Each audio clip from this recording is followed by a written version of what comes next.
You wish. Richard roasted Megs as Duchess turned Pretty Woman to a modern rom-com. You have no right. The Netflix documentary series was billed as their love story, and they've rarely missed an opportunity to gush about their romance. Now, the Duke and Duchess of Sussex plan to harness their own experience as star-crossed lovers to make rom-coms. The couple, who signed a multi-year deal with Netflix in 2020, are moving away from content about themselves and have several fun television series in the pipeline, the Telegraph understands. There will be more of a heavy focus on fictional, scripted content, a source said. It will be rom-coms, feel-good and light-hearted programmes. It comes after the Duke revealed in his memoir that he used to binge-watch Friends, while Meghan has admitted watching When Harry Met Sally a million times, as well as all the Julia Roberts rom-coms.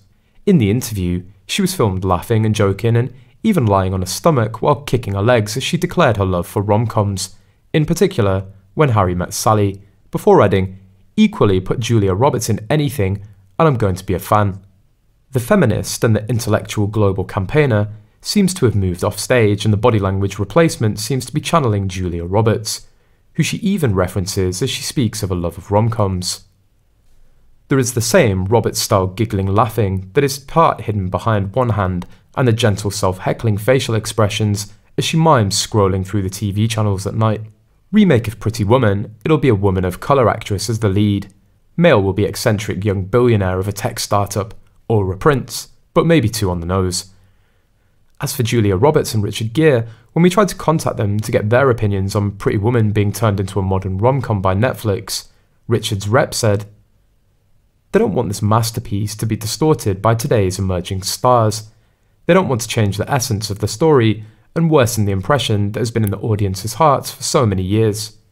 Meghan is so rehearsed and contrived, she's the least funny person in the public eye. She has no ability to be self-deprecating, laughing at herself truly, or appreciating actual humour. She's painfully humourless. And knowing how she needs to have a voice heard in everything, I've no doubt these rom-coms will be super light on the comm." So a struggling actress is basically stalking the rich aristocrat and eventually manipulates him into marrying her.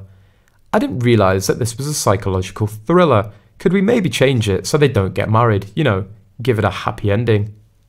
Netflix just needs some return on their $100 million investment, even if it isn't going to be much, at least something to show investors that it wasn't a colossal waste, even though it was.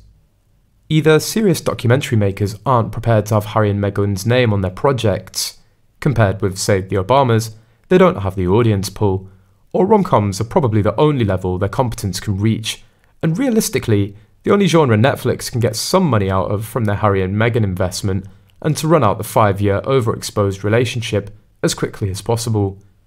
Netflix have much bigger problems on their plate to focus on this year and next year.